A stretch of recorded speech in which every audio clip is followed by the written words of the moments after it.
Patricia Covella, so Julian McMahon is trying yet another appeal, but it really seems like all avenues have been exhausted at this point. Do you have any hopes of what would have to be some kind of diplomatic miracle at this stage? Look, I've got to say, sadly, I can't really see the silver lining here. I can't see the miracle. I think it's really unlikely that we will see an outcome which we would all, as Australian citizens and as people who largely in this country are opposed to the death penalty and find it abhorrent, I don't think we're going to see that outcome. Having said that, obviously, I would love to see that outcome. I would love this judicial appeal to be successful. I think the Prime Minister's statement that was released this afternoon was one of the strongest statements I've read.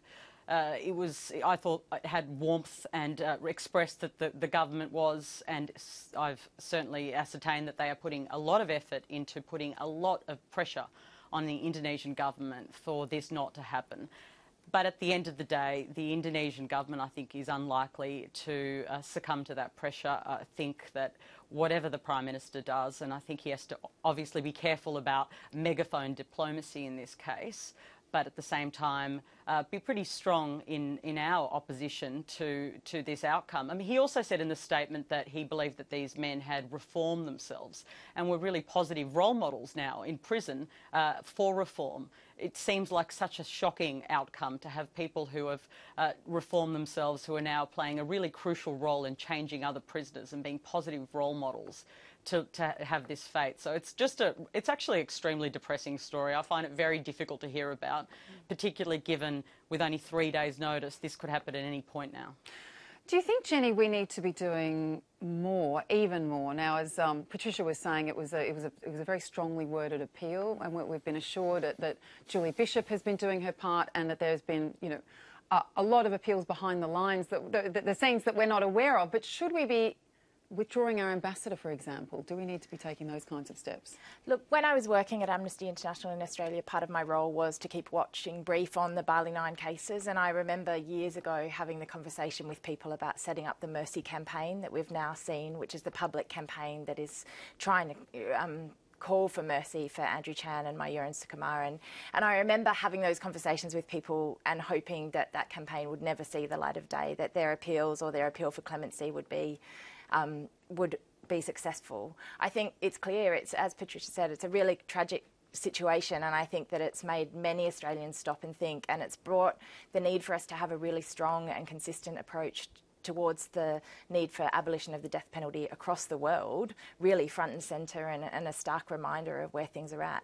I think that now is the time for everyone to be joining together in those calls and appeal for compassion and for some kind of mercy for these two individuals. And, everyone's thoughts go out to their family and their friends and the hundreds and thousands of other people around the world facing the death penalty. And if the worst case scenario happens, Paul, I mean, do you think this will damage the relationship? Does it cast aspersions on our diplomatic efforts, given the strong words of our Prime Minister? No, I think you're going down the wrong track significantly, a real cul-de-sac, especially the reference to withdrawing the ambassador. I mean, Patricia got it right when she said megaphone diplomacy. There are two problems. I thought the Prime Minister's message was very measured, because he's had problems over the spy thing. The relationship is very delicate. And there are two issues here. There's the issue of face for the Indonesians. It is their law, it is their culture, it is their country, and they are a democracy, and it's up to them to have the debate and change the law. It's not for us to tell them what to do. They don't like former colonial countries telling them what to do, so we have to be very careful. And every person that goes to Indonesia, and I had the great fortune to go there last year, loved it, we'll go back again this year. At the airport it says, if you traffic in drugs, there is a death penalty. Now these guys, this is a tragic, sombre story. As Patricia said, they're reformed. This is a waste of human life. But this is the message that is very clear when you go to Indonesia. And these guys were trafficking in heroin. So this is a very... So should we be making are you saying we shouldn't be arguing we've so gone strongly about for We've done what we can do, and we can just hope. But if we start browbeating the Indonesians, it's going to have it'll have negative effect, I would think.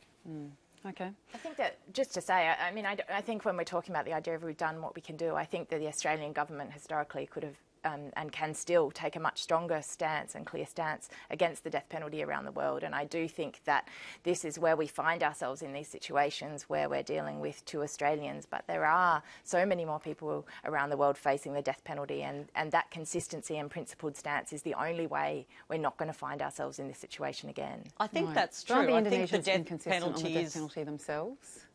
As Can if I they've been just- arguing for their own citizens in other countries. Look, I think this is really important to remember. Amnesty International today released an urgent action. There are currently 11 people in Indonesia that are facing at any moment the same fate as what Andrew Chan and Mayuran Sukumaran are around the world. That is happening. But I do think that beyond this immediate tragedy, we need to be having a broader conversation about, in our international work, when we are engaging in that diplomacy work, how are we actually advocating to countries to actually be getting rid of the death penalty? That goes beyond Indonesia.